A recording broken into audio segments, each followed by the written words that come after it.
Hello नमस्कार मेरे प्यारे कृषि योद्धाओं। मैं देवाराम सारन आप सबका एक बार फिर से सरोकार एग्री इंस्टीट्यूट के इस डिजिटल प्लेटफॉर्म पर हार्दिक स्वागत एवं अभिनंदन करता हूं। तो डियर स्टूडेंट्स, जैसा कि आप सबको पता है, अपन 11th एग्रीकल्चर बायोलॉजी का वो चैप्टर सेकंड है, वो उसकी क्लासेस ले रहे थे। तो अपन सेकंड चैप्टर है cell structure and cell cycle, इनके बारे में वो अपने क्लासेस चल रही थी। इसमें अंदर अपन ने सेल स्ट्रक्चर के बारे में पढ़ लिया। उसमें अपन ने विभिन्न प्रकार के सेल ऑर्गेन थे, विभिन्न प्रकार की कोशिकाएं थे, उनके बारे में बात की। कोशिका की संरचना पढ़ी अपन ने, यूकैरियोटिक प्रोकैरियोटिक कोशिका के टाइप्स पढ़े। उसके अलावा मैं बात करूं तो अपन ने है वो उसके बाद में सेल डिवीजन शुरू कर दिया था। सेल डिवीजन के अंदर अपना फर्स्ट सेल डिवीजन है वो माइटोसिस डिवीजन है, समसूत्री विभाजन वो पढ़ लिया था। आज अपन बात करने वाले हैं मियोसिस या अर्धसूत्री कोशिका विभाजन की बात करेंगे। उसके बाद में अपन बात करेंगे समसूत्री और अर्धसूत्री कोशिका विभाजन में अंतर देखेंगे। फिर अपना आज की क्लास के अंदर है चैप्टर खत्म हो जाएगा। तो शुरू करते हैं अपन आज की क्लास को। आज अपन बात करने वाले अपना समसूत्री कोशिका विभाजन पढ़ लिया था। आज अपन बात करेंगे अर्धसूत्री कोशिका विभाजन की। कौन से कोशिका विभाजन की करेंगे? आज अपन मियोसिस सेल डिवीजन की बात करने वाले। अगर आप सेशन में नए यहाँ इस चैनल पर नए हैं तो चैनल को सब्सक्राइब कर दीजिए। अपने दोस्तों के पास में इस क्लास को अधिक से अधिक शेयर कीजिए ताकि उनको भी अधिक से अधिक है वो इनका फायदा मिल सके। अपन बात कर रहे हैं अर्धसूत्री कोशिका विभाजन की। अर्धसूत्री कोशिका विभाजन का शब्द जो अर्धसूत्री को विभाजन है, ये शब्द सर्वप्रथम है वो किसने दिया था? तो फार्मर और मुरे ने 1905 के अंदर दिया था। अगर मैं बात करूं मियोसिस शब्द की, किसकी बात करूं? अगर अपन मियोसिस शब्द की बात करें तो मियोसिस शब्द या अर्धसूत्री कोशिका विभाजन शब्द है, यह सर्वप्रथम 1905 के अंदर दिया गया। कब दिया गया स्टूडेंट्स? ध्यान रखना, 1905 के अंदर दिया था। और किसने दिया था? तो ये शब्द दिया था फार्मर और मुरे ने। किसने दिया था? एक तो फार्मर थे तथा कौन थे? मुरे थे। इन दोनों ने मिलकर है वो क्या शब्द दिया था? मायोसिस शब्द है वो दिया था अर्धसूत्री कोशिका विभाजन। अर्धसूत्री विभाजन सर्वप्रथम फार्मर और मुरे के द्वारा 1905 के अंदर 1905 के अंदर है वो दिया गया था। इस विभाजन में जनक कोशिकाओं से बनने वाली संतति कोशिकाओं में गुणसूत्रों की संख्या आधी रह जाती है। अर्धसूत्री कोशिका विभाजन की अगर अपन बात करें, किससे बात करें? अर्धसूत्री। अर्ध का मतलब होता है आधा। अर्ध का मतलब क्या होता है स्टूडेंट्स? अर्ध का मतलब होता है आधा और सूत्री का मतलब होता है गुणसूत्र। तो इसका मतलब क्या हो गया? जो अपने जनक कोशिकाएं होती है, जनक कोशिका से जो आगे कोशिकाएं बनेगी उनमें गुणसूत्रों की संख्या आधी रह जाएगी। जैसे मैं आपको यहाँ पर बताऊं, मान लो अपनी जनक कोशिका है वो 2n है। क्या है? जनक कोशिका 2n है। इसमें कोशिका विभाजन होगा तो इसमें कोशिका विभाजन से जो कोशिका बनेगी उनमें गुणसूत्रों की संख्या कितनी रह जाएगी? आधी रह जाएगी। इस प्रकार का विभाजन जिनके अंदर जो संतति कोशिकाएं होती है, संतति कोशिकाओं में गुणसूत्रों की संख्या जनक के गुणसूत्रों की संख्या के आधी रह जाती है, उनको अपन क्या बोल दे? उनको अपन बोल दे अर्धसूत्री कोशिका विभाजन। यानी कि जो पेरेंट सेल होती है, जनक कोशिका होती है, जनक कोशिका में जितने गुणसूत्र होते हैं उनके आधे गुणसूत्र है वो कायिक कोशिका, जो संतति कोशिकाएं होती है, संतति कोशिकाओं के अंदर रह जाते हैं। ये अपन को वो ध्यान रखना है कि जनक कोशिकाओं से बनने वाली संतति कोशिकाओं में गुणसूत्रों की संख्या कितनी हो जाती है? आधी हो जाती है। जबकि समसूत्री कोशिका विभाजन में अपन ने बात की थी, समसूत्री कोशिका विभाजन में अपन पढ़े थे कि उसमें जो गुणसूत्र होते हैं वो जनक कोशिका के गुणसूत्रों की संख्या समान रहती है। किसमें? संतति कोशिकाएं होती है, संतति कोशिकाओं के गुणसूत्रों में। यह विभाजन दो चरणों में पूरा होता है, अर्धसूत्री विभाजन फर्स्ट और अर्धसूत्री विभाजन सेकंड। जो अपना अर्धसूत्री विभाजन होता है, मायोसिस होता है, ये मायोसिस दो स्टेज के अंदर पूर्ण होता है। एक होता है अर्धसूत्री फर्स्ट और एक होता है अर्धसूत्री सेकंड। अर्धसूत्री फर्स्ट विभाजन होता है, ये एक न्यूनकारी विभाजन होता है, रेडियोशनल डिवीजन होता है। अर्धसूत्री फर्स्ट की अगर अपन बात करें, किसकी बात करें? मियोसिस फर्स्ट की अपन बात करें तो मियोसिस फर्स्ट होता है, ये न्यूनकारी होता है। कैसा होता है? न्यूनकारी कोशिका विभाजन होता है। ये होता है वो अपने रेडियोशनल डिवीजन होता है। इसमें जो गुणसूत्र होते हैं वो क्या हो जाते हैं? आधे हो जाते हैं। इसमें गुणसूत्रों की संख्या वो आधी रह जाती है। अर्धसूत्री कोशिका विभाजन दो चरणों में चलता है। कितने चरणों में चलता है? अगर अपन बात करें अर्धसूत्री कोशिका विभाजन की तो अर्धसूत्री कोशिका विभाजन है वो दो चरणों के अंदर चलता है। एक चलता है अपना अर्धसूत्री प्रथम। क्या चलता है? अर्धसूत्री प्रथम या अर्धसूत्री फर्स्ट चलता है। और सेकंड होता है अपना अर्धसूत्री सेकंड। कौन सा होता है? अर्धसूत्री सेकंड। अगर मैं अर्धसूत्री प्रथम की बात करूं तो ये जो कोशिका विभाजन होता है ये न्यूनकारी होता है। कैसा होता है? न्यूनकारी कोशिका विभाजन होता है। न्यूनकारी का मतलब हो गया कि इनमें गुणसूत्र होते हैं, जो अपने क्रोमोसोम होते हैं, गुणसूत्र गुणसूत्र क्या हो जाता है, गुणसूत्रों की संख्या हो जाती है वो क्या हो जाती है, आधी हो जाती है। क्या हो जाती है, अर्धसूत्री फर्स्ट के अंदर गुणसूत्रों की संख्या आधी हो जाती है, इसलिए इसको अपन न्यूनकारी विभाजन भी बोलते हैं। जबकि अर्धसूत्री सेकंड होता है यह समसूत्री के समान होता है। कैसे होता है, अर्धसूत्री सेकंड कोशिका विभाजन होता है यह समसूत्री कोशिका विभाजन के समान होता है, अर्थात इनमें गुणसूत्रों की संख्या होती है वो आधी नहीं होती है। ये अपन को है वो ध्यान रखना है। फिर अपन बात करें, अर्धसूत्री विभाजन सेकंड होता है यह समसूत्री विभाजन के ही समान होता है, इसमें है वो गुणसूत्रों की संख्या होती है वो आधी नहीं होती है। अर्धसूत्री विभाजन में डीएनए की प्रतिकृतिकरण, डीएनए का रेप्लिकेशन केवल एक बार इंटरफेज में ही होता है। अगर मैं बात करूं अर्धसूत्री विभाजन की, तो अपन को पता है कि डीएनए का रेप्लिकेशन कोशिका विभाजन के दौरान डीएनए का प्रतिकृतिकरण, या डीएनए का रेप्लिकेशन कब होता है, अपन ने समसूत्री विभाजन पढ़ा था तब अपन ने बात की थी कि जो डीएनए होता है, डीएनए का प्रतिकृतिकरण, डीएनए का क्वेश्चन आता है यहाँ से कि डीएनए का प्रतिकृतिकरण होता है, डीएनए का प्रतिकृतिकरण या डीएनए का रेप्लिकेशन। तो वो डीएनए का रेप्लिकेशन कौन सी स्टेज के अंदर होता है, डीएनए का रेप्लिकेशन होता है वो इंटरफेज होता है। कौन सी अवस्था में होता है, इंटरफेज की जो एस अवस्था होती है, एस उप अवस्था में होता है। कौन सी अवस्था में, इंटरफेज की एस उप अवस्था में, जिसको अपन संश्लेषित उप अवस्था भी बोलते हैं, इसके अंदर डीएनए का रेप्लिकेशन होता है। ये अपन को है वो ध्यान रखना है, डीएनए का प्रतिकृतिकरण होता है। ये केवल होता है वो एक बार ही होता है इंटरफेज के अंदर, परंतु केंद्र का विभाजन दो बार होता है। डीएनए का प्रतिकृतिकरण केवल एक बार होता है और केंद्र का विभाजन दो बार होता है। विभाजन के अंत में 4 अगुणित कोशिकाएं बनती है। जब विभाजन हो जाता है तो विभाजन के अंत के अंदर अपन को कितनी कोशिकाएं मिलती है, 4 अगुणित कोशिकाएं मिलती है। जैसे अपने ये 2Na कोशिका, इसके अंदर है वो कोशिका विभाजन होगा, तो इसके अंदर कोशिका विभाजन से अपन को कितनी कोशिकाएं प्राप्त होगी, इससे अपन को है वो 4 कोशिकाएं प्राप्त होगी, अगुणित 4 कोशिकाएं। कितनी, अगुणित 4 प्रकार की कोशिकाएं है वो अपन को एक कोशिका से प्राप्त होती है। ठीक है, ये ध्यान रखना है। अब अपन बात करते हैं अर्धसूत्री विभाजन फर्स्ट की। मियोसिस फर्स्ट चरण होता है कि मियोसिस फर्स्ट के अंदर क्या होता है, उनकी अपन है वो स्टूडेंट्स बात करने वाले हैं। तो चलिए बात करते हैं अपन मियोसिस फर्स्ट की। मियोसिस फर्स्ट से पहले अपन का आता है इंटरफेज स्टेज। इसे अर्धसूत्री विभाजन की पूर्व अवस्था भी कहते हैं। इंटरफेज अवस्था होती है ये अर्धसूत्री विभाजन की पूर्व अवस्था होती है, यानी कि अर्धसूत्री विभाजन से पहले की अवस्था होती है वो इंटरफेज अवस्था होती है। इसमें एस अवस्था के दौरान है वो डीएनए का संश्लेषण होता है। अपन ने अभी बात की थी कि ऐसी अवस्था होती है, इसके दौरान डीएनए का क्या होता है, प्रतिकृतिकरण या डीएनए का संश्लेषण होता है। G2 में, G2 अवस्था में प्रोटीन और आरएनए बनते हैं। जो इसकी इंटरफेज अवस्था की 3 अवस्थाएं होती है, G1, S और G2। S के अंदर डीएनए का संश्लेषण होता है, G2 के अंदर क्या होता है, आरएनए और प्रोटीन बनते हैं। क्या बनते हैं, आरएनए और प्रोटीन का है वो क्या होता है, निर्माण होता है। इसकी अपन फर्स्ट बात करते हैं, प्रोफेज फर्स्ट। अर्धसूत्री विभाजन फर्स्ट के अंदर सबसे पहले अवस्था आती है वो आती है प्रोफेज फर्स्ट। अर्धसूत्री विभाजन की सबसे लंबी और अत्यधिक जटिल अवस्था है।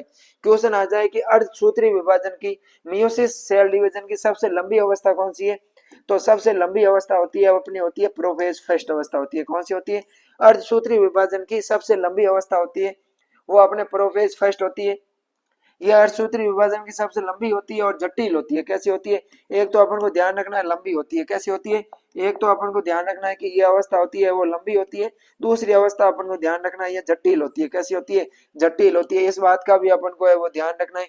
आनुवांशिक पुनर्संयोजन के आधार पर इसे 5 उप अवस्थाओं में बांटा गया। प्रोफेज फर्स्ट को है वो आनुवांशिक पुनर्संयोजन के आधार पर कितने भागों में बांटा गया, 5 उप अवस्था में बांटा गया है। लेप्टोटीन, जाइगोटीन, पैकाइटिन, डिप्लोटीन और डाइकाइनेसिस। कितने प्रकार के, leptotene, zygotene, diplotene, leptotene, zygotene, pachytene, diplotene और डाइकाइनेसिस। 5 प्रकार के, लेप्टोटीन, जाइगोटीन, पैकाइटाइन, डिप्लोटीन और डाइकाइनेसिस। इनका अपन को 5 नाम ध्यान रखने। प्रोफेज फर्स्ट को 5 उप अवस्थाओं के अंदर बांटा गया है। फर्स्ट अपने उप अवस्था आती है वो कौन सी आती है, फर्स्ट आती है अपने लेप्टोटीन या तनुपट। लेप्टोटीन को हिंदी में क्या बोलते हैं, तनुपट बोलते हैं। मैंने आपको पहले भी बताया था कि अपन को है वो इंग्लिश टर्मिनोलॉजी याद रखनी है। कौन सी टर्मिनोलॉजी याद रखनी है, इंग्लिश टर्मिनोलॉजी याद रखनी है। हिंदी में याद रखोगे तो दोनों रखनी पड़ेगी, हिंदी और इंग्लिश। इससे अच्छा है इंग्लिश में एक ही याद करो ना। अपन को है वो इंग्लिश टर्मिनोलॉजी याद रखनी है। लेप्टोटीन, लेप्टोटीन उप अवस्था में क्रोमेटिन जाल संघनित होकर पतले लंबे धागेनुमा गुणसूत्रों के रूप में दिखाई देने लगते हैं।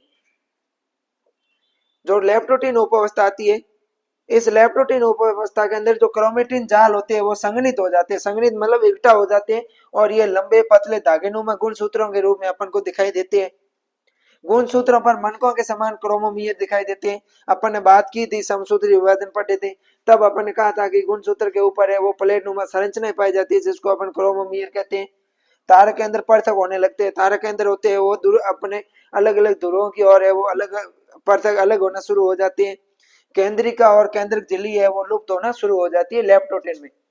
लेप्टोटीन में ध्यान रखना क्रोमेटिन जाल होते हैं वो संघनित होकर लंबे धागेनुमा गुणसूत्रों के रूप में दिखाई देते हैं, ये अपन को ध्यान रखना है। दूसरा अपन को ध्यान रखना है इन गुणसूत्रों के ऊपर अपन को मोती समान संरचनाएं पाई जाती है जिसको अपन क्रोमोमीर कहते हैं। फिर अपन को ध्यान रखना है जो तरकुत तारक के अंदर होते हैं वो है तारक के अंदर अलग अलग होना शुरू हो जाते हैं, पृथक होना शुरू हो जाती है। केंद्रिका और केंद्रक झिल्ली होती है वो क्या हो जाती है, विलुप्त होना शुरू हो जाती है। फिर अपनी आती है जाइगोटीन। कौन सी अवस्था आती है, जाइगोटीन। जाइगोटीन अवस्था में समजात गुणसूत्र आपस में जोड़े बनाना प्रारंभ करते हैं। जो जाइगोटीन अवस्था होती है, कौन सी अवस्था, जाइगोटीन, कोशिका विभाजन की जाइगोटीन अवस्था होती है। इस जाइगोटीन अवस्था के अंदर समजात गुणसूत्र होते हैं। कौन से गुणसूत्र, समजात गुणसूत्र होते हैं, होमोलोगस क्रोमोसोम होते हैं। ये समजात गुणसूत्र क्या करते हैं, अपने जोड़े बनाना शुरू कर देते हैं, पेयर बनाना शुरू कर देते हैं। क्या कर देते हैं, ये है वो जोड़े बनाना शुरू कर देते हैं, पेयर बनाने शुरू कर देते हैं। इस जोड़े के बनने की क्रिया को सिनेप्सिस कहते हैं। जोड़े बनते हैं जो जाइगोटीन अर्धसूत्री फर्स्ट की प्रोफेज फर्स्ट की उप अवस्था जाइगोटीन के अंदर, जो अपने प्रोफेज फर्स्ट की जाइगोटीन अवस्था होती है, इस जाइगोटीन के अंदर समजात गुणसूत्र होते हैं वो जोड़े बनाना शुरू करते हैं। इन जोड़े बनाने की क्रिया को अपन क्या कहते हैं, सिनेप्सिस कहते हैं। क्या कहते हैं, सिनेप्सिस कहते हैं। मतलब क्वेश्चन आ जाए कि सिनेप्सिस अवस्था होती है वो किस उप अवस्था में चलती है, सिनेप्सिस की क्रिया किस कोशिका विभाजन की, अर्धसूत्री कोशिका विभाजन की किस अवस्था में चलती है, तो सिनेप्सिस चलती है वो अपने जाइगोटीन उप अवस्था में चलती है। कौन सी उप अवस्था में, जाइगोटीन में चलती है। सिनेप्सिस क्या होता है कि समजात गुणसूत्रों का है वो जोड़ा बनाना सिनेप्सिस कहलाता है। फिर अपन बात करते हैं और इसके अंदर क्या होता है, समजात गुणसूत्र, इन जोड़ों को द्विसंयोजी या बाइवेलेंट कहा जाता है। जो समजात गुणसूत्र होते हैं, समजात गुणसूत्रों के इन जोड़ों को अपन क्या बोलते हैं, बाइवेलेंट बोलते हैं। क्या बोलते हैं, बाइवेलेंट, बाइवेलेंट, बाइवेलेंट, बाइवेलेंट। ध्यान रखना, जो समजात गुणसूत्र बनाते हैं, समजात गुणसूत्र होते हैं, ये जोड़े बनाना शुरू करते हैं। इनको अपन है वो कौन सी अवस्था में होती है, जाइगोटीन उप अवस्था के अंदर होती है। और जाइगोटीन अवस्था के अंदर जो समजात गुणसूत्र जोड़े बनाते हैं उन जोड़ों को अपन क्या कहते हैं, बाइवेलेंट कहते हैं। क्या कहते हैं, बाइवेलेंट कहते हैं। इनके मध्य एक प्रोटीन जटिल बनता है जिसको अपन है वो सिनेप्टोनिमल कॉम्प्लेक्स बोलते हैं। क्या बोलते हैं, इनके अंदर एक जटिल प्रकार का प्रोटीन बनता है जिनको अपन क्या बोलते हैं, सिनेप्टोनिमल कॉम्प्लेक्स बोलते हैं। तो अपन को ध्यान रखना है कि जाइगोटीन के अंदर एक बात का अपन को ध्यान रखना है कि समजात गुणसूत्र होते हैं। कौन से गुणसूत्र, समजात गुणसूत्र होते हैं, होमोलोगस क्रोमोसोम होते हैं। ये है वो आपस में जोड़े बनाना शुरू कर देते हैं। क्या कर देते हैं, जोड़े बनाना है वो शुरू करते हैं, जिसको अपन है वो सिनेप्सिस कहते हैं। क्या कहते हैं डियर्स, सिनेप्सिस कहते हैं। जोड़े बनाने की क्रिया को क्या कहते हैं, सिनेप्सिस कहते हैं। और इन जोड़ों को अपन बाइवेलेंट कहते हैं। क्या कहते हैं, बाइवेलेंट कहते हैं। और अपन को ध्यान रखना, जब ये जोड़े बनाते हैं तो इनके मध्य में एक प्रोटीन बन जाता है, बाइवेलेंट के मध्य में एक प्रोटीन बनता है जिनको अपन सिनेप्टोनिमल कॉम्प्लेक्स कहते हैं। फिर आता है अपना पैकिटीन अवस्था। कौन सी आती है, पैकिटीन अवस्था आती है, यहाँ पैकाइटीन बोल सकते हैं, पैकिटीन। पैकिटीन की मैं बात करूं तो इस अवस्था में द्विसंयोजी गुणसूत्र स्पष्ट रूप से 4 क्रोमेटिड चतुष्क के रूप में अपन को दिखाई देने लगते हैं। पैक्टिन उप अवस्था के अंदर जो द्विसंयोजी गुणसूत्र होते हैं वो जोड़े बनाते हैं, वो अपन को 4 क्रोमेटिड्स वाले चतुष्क के रूप में दिखाई देना शुरू कर लेते हैं। पैकेटिन उप अवस्था की मुख्य घटना जीन विनिमय या क्रॉसिंग ओवर होती है। क्वेश्चन आता है यहाँ से हर बार कि जीन विनिमय या क्रॉसिंग ओवर की जो घटना होती है वो कौन सी उप अवस्था के अंदर होती है, तो ध्यान रखना पैकाइटिन उप अवस्था या पैकेटिन उप अवस्था के अंदर क्या होता है, जीन विनिमय होता है, क्रॉसिंग ओवर होता है। लेप्टोटीन, जाइगोटीन और पैकोटीन जो तीसरी उप अवस्था होती है, इस तीसरी उप अवस्था के अंदर क्रॉसिंग ओवर होता है। जीन विनिमय क्या होती है कि समजात गुणसूत्रों के नॉन सिस्टर क्रोमेटिड्स के मध्य जीनों का आदान प्रदान होता है, आनुवंशिक पदार्थों का आदान प्रदान होता है, जिसको अपन जीन विनिमय कहते हैं। समजात गुणसूत्र होते हैं जो होमोलोगस क्रोमोसोम होते हैं, इनके नॉन सिस्टर क्रोमेटिड्स के ऊपर, समजात गुणसूत्रों के नॉन सिस्टर क्रोमेटिड्स के ऊपर है वो बीच में आनुवंशिक पदार्थों का आदान प्रदान होता है, जिसको अपन क्या बोलते हैं, जिसको अपन बोलते हैं पैकिटिन। ये क्रिया रिकॉम्बिनेज एंजाइम द्वारा संपन्न होती है। पैकिटिन की जो अवस्था होती है इसके अंदर क्या होता है, जीन विनिमय होता है, क्रॉसिंग ओवर होता है। क्या होता है, क्रॉसिंग ओवर होता है। पहला क्वेश्चन तो यही इंपॉर्टेंट है कि क्रॉसिंग ओवर होती है वो कौन सी उपावस्था के अंदर होती है, तो ध्यान रखना अपन को क्रॉसिंग ओवर होती है वो पैकिटिन उपावस्था के अंदर होती है। कौन सी उपावस्था में, पैकिटिन उपावस्था में। फिर अपन को ध्यान रखना है कि क्रॉसिंग ओवर क्या होते हैं, तो समजात गुणसूत्रों के नॉन सिस्टर क्रोमेटिड्स के मध्य आनुवंशिक पदार्थों का आदान प्रदान होता है, उनको अपन क्या बोलते हैं, क्रॉसिंग ओवर बोलते हैं। अब अपन बात करते हैं कि क्रॉसिंग ओवर होता है इसके लिए कौन सा एंजाइम सहायक होता है, तो रिकॉम्बिनेज एंजाइम सहायक होता है। कौन सा enzyme, recombinase enzyme. Crossing over के लिए सहायक एंजाइम कौन सा है, रिकॉम्बिनेज एंजाइम। ये अपन को है वो ध्यान रखना है। एक एक क्वेश्चन मैंने बता दिया कि पहले तो पूछा कि क्रॉसिंग ओवर कौन सी उपावस्था में होता है, पैकिटिन के अंदर। पैकिटिन उपावस्था की मुख्य घटना क्या है, क्रॉसिंग ओवर। जीन कौन सा सहायक होता है, रिकॉम्बिनेज एंजाइम। क्रॉसिंग ओवर क्या होता है कि समजात गुणसूत्रों के नॉन सिस्टर क्रोमेटिड्स के मध्य आनुवंशिक पदार्थ या जीन का क्या होता है, आदान प्रदान होता है। फिर अपना आता है डिप्लोटीन अवस्था। कौन सी आती है, डिप्लोटीन अवस्था या द्विपट अवस्था। जीन विनिमय के बाद में सिनेप्टोनिमल कॉम्प्लेक्स विघटित होने लगता है। जो जाइगोटीन अवस्था के अंदर है सिनेप्टोनिमल कॉम्प्लेक्स बना था, वो है वो जीन विनिमय होने के बाद में, मतलब कि पैकिटिन उपावस्था के बाद में ये विघटित होना शुरू हो जाता है, यानी टूटने लग जाता है और समजात गुणसूत्र एक दूसरे से अलग होने लगते हैं।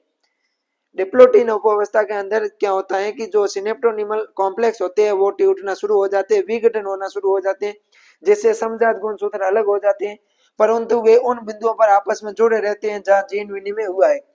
इन एक्स आकार की संरचनाओं को काइज मेटा कहते हैं। जो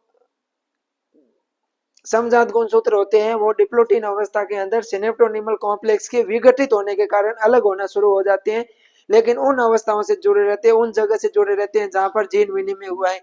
तो वहां पर है वो एक्स आकार की संरचना बन जाती है। कैसी संरचना बन जाती है, गुणसूत्रों की है वो एक्स आकार की संरचना बन जाती है। इन एक्स आकार की संरचना को अपन को क्या कहते हैं, काइज मेटा कहते हैं। क्या कहते हैं, काइज मेटा कहते हैं।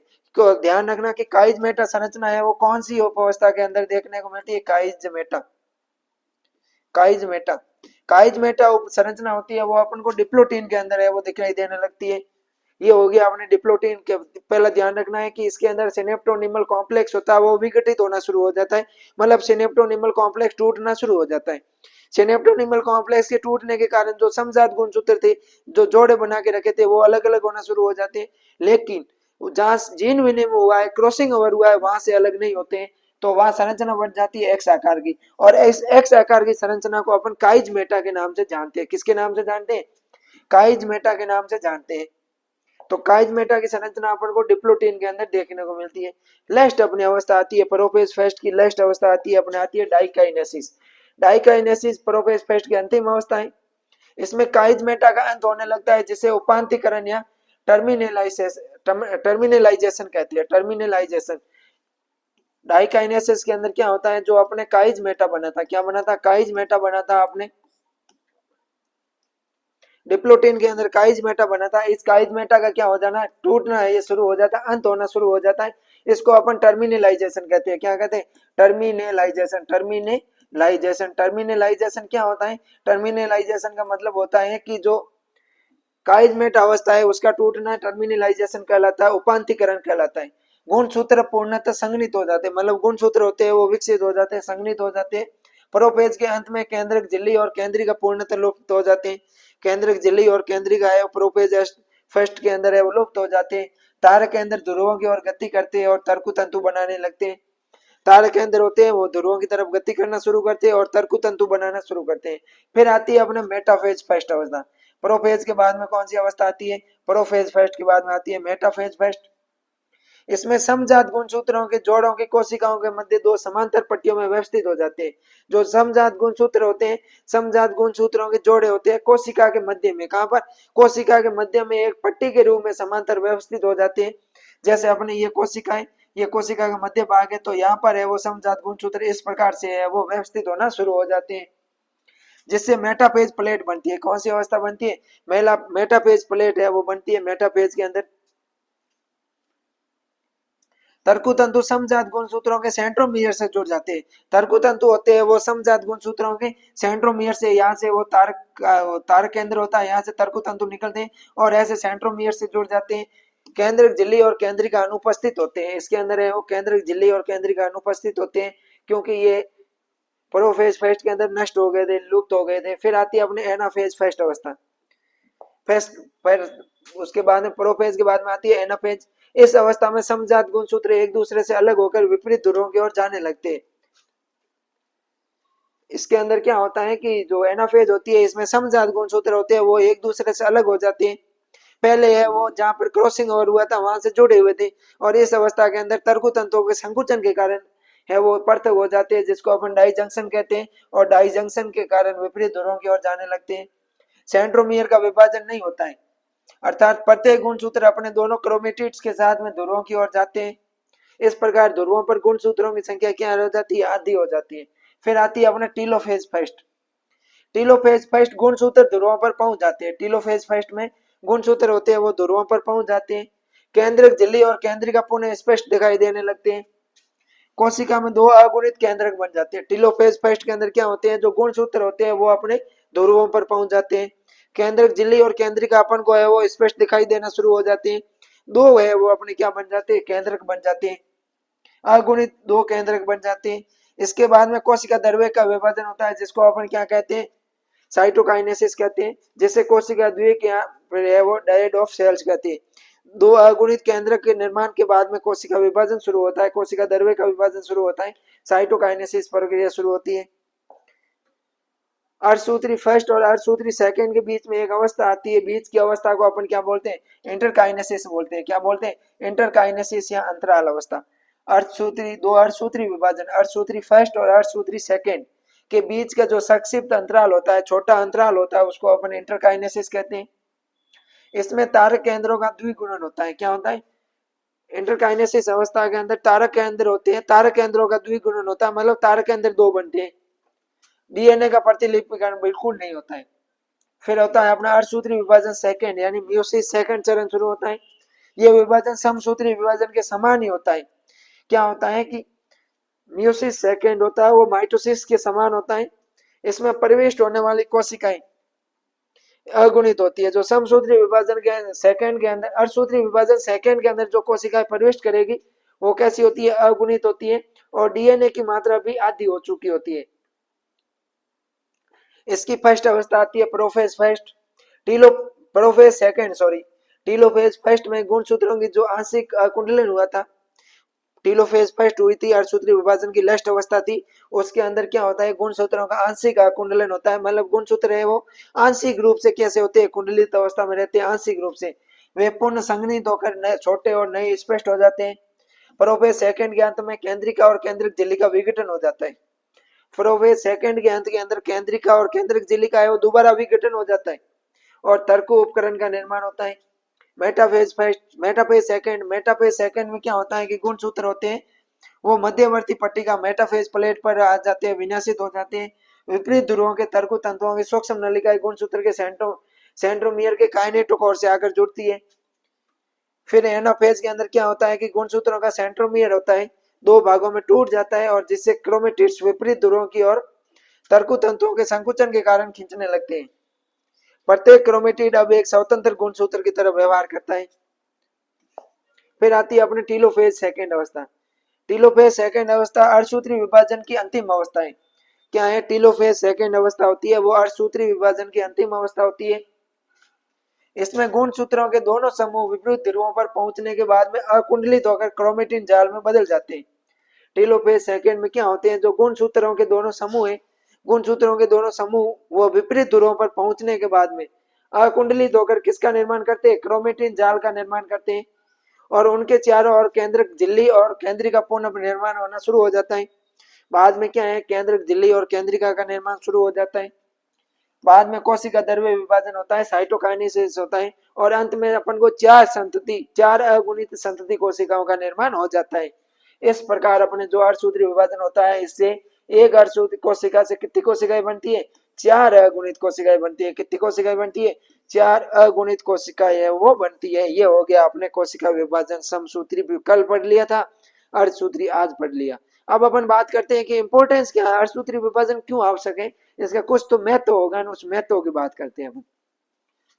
कि अलैंगिक जनन, जो लैंगिक जनन होता है, सेक्सुअल रिप्रोडक्शन होता है, सेक्सुअल रिप्रोडक्शन के करने वाले जीवों में जो युग्मक होते हैं जैसे शुक्राणु और अंडाणु का निर्माण अर्धसूत्री विभाजन के दौरान होता है। जो लैंगिक जनन होता है, अलैंगिक जनन के अंदर अपन ने देखा समसूत्री कोशिका विभाजन होता है, जबकि लैंगिक जनन के अंदर, अलैंगिक के अंदर समसूत्री कोशिका विभाजन, जबकि जो लैंगिक जनन है सेक्सुअल रिप्रोडक्शन है, इसके अंदर जाइगोट्स जो युग्मक होते हैं, जो गैमेट्स होते हैं, सॉरी जाइगोट नहीं युग्मक, गैमेट्स होते हैं, शुक्राणु और अंडाणु, उनका निर्माण किससे होता है, अर्धसूत्री विभाजन के द्वारा होता है।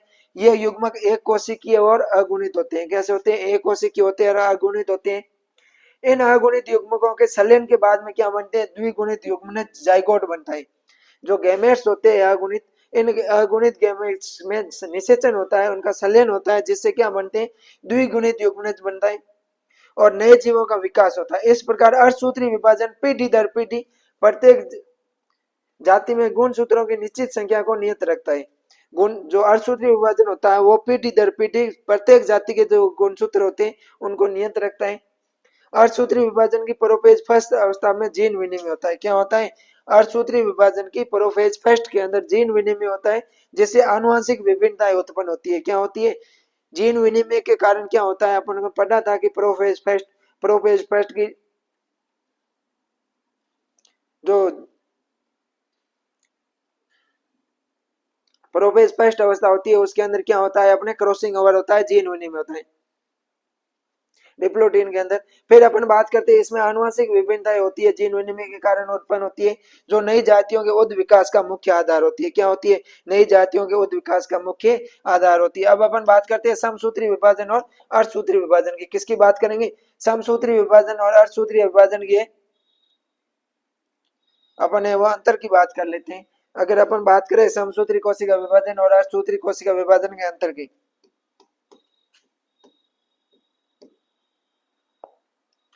समसूत्री कोशिका विभाजन के बाद बनने वाली पुत्री कोशिकाओं में आनुवंशिक रूप से जनक कोशिका के समान होती है। समसूत्री कोशिका विभाजन होता है तो समसूत्री कोशिका के विभाजन के बाद में जो बनने वाली जनक संतति कोशिकाएं होती है वो जनक कोशिकाओं के आनुवंशिक रूप से उनके समान होती है। अर्धसूत्री कोशिका विभाजन के बाद बनने वाली पुत्री कोशिकाओं में गुणसूत्रों की संख्या जनक की गुणसूत्रों की संख्या के आधी रह जाती है। समसूत्री कोशिका विभाजन केवल एक बार होता है और अंत में दो पुत्री कोशिकाएं बनती है। अर्धसूत्री विभाजन है वो दो चरणों के अंदर चलता है, म्यूसिस फर्स्ट और सेकंड, अंत में इससे है वो 4 अगुणित कोशिकाएं बनती है। इसमें प्रोफेज अवस्था होती है, सरल और कम अवधि की होती है। समसूत्री विभाजन के अंदर प्रोफेज अवस्था सरल और कम अवधि की होती है, जबकि अर्धसूत्री विभाजन के अंदर प्रोफेज अवस्था होती है वो अत्यधिक लंबी और जटिल होती है।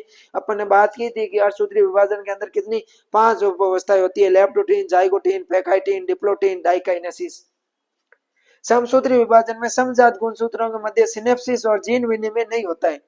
समसूत्री विभाजन होता है, इनके समजात गुणसूत्र होते हैं, उनके बीच में जीन विनिमय नहीं होता है, जबकि अर्धसूत्री कोशिका विभाजन में समजात गुणसूत्रों के मध्य क्या होता है, जीन विनिमय की क्रिया संपन्न होती है।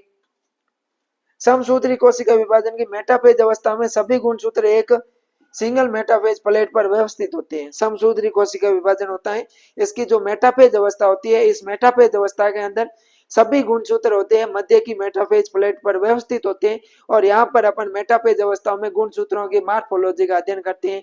जबकि अर्धसूत्री कोशिका विभाजन में समजात गुणसूत्र दो समांतर तल में है वो व्यवस्थित होते हैं, डबल मेटाफेज प्लेट पर व्यवस्थित होते हैं। समसूत्री विभाजन द्विगुणित तथा अगुणित दोनों प्रकार की कोशिकाओं में हो सकता है। समसूत्री विभाजन होगा यह द्विगुणित कोशिका और अगुणित कोशिका दोनों प्रकार में हो सकता है, लेकिन अर्धसूत्री विभाजन केवल द्विगुणित कोशिकाओं में ही होगा। समसूत्री विभाजन की एनाफेज अवस्था में सेंट्रोमियर के मध्य टूट जाते हैं और क्रोमेटिड से अलग होते हैं। समसूत्री विभाजन की अपन ने बात की कि जो एनाफेज अवस्था होती है उसमें सेंट्रोमियर है वो मध्य से टूट जाते हैं और क्रोमेटिड से अलग होते हैं, जबकि अर्धसूत्री विभाजन में एनाफेज की फर्स्ट अवस्था में सेंट्रोमियर का विखंडन नहीं होता है, पूरा गुणसूत्र अलग होता है, जबकि सेंट्रोमियर का जो विखंडन होता है वो एनाफेज सेकंड के अंदर होता है। तो ये था अपने समसूत्री विभाजन और अर्धसूत्री विभाजन में अंतर। तो इस चैप्टर के अंदर अपन ने कोशिका की संरचना देखी, कोशिका का विभाजन देख लिया।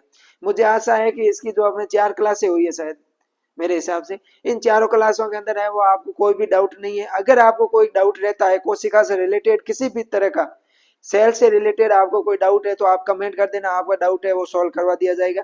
अगर आपको ये सेशन अच्छा लगा है तो अपने दोस्तों के पास में वो अधिक से अधिक इसको शेयर कीजिए और आप फीडबैक जरूर दीजिए कि मेरा पढ़ाने का तरीका है वो आपको कैसा लगा।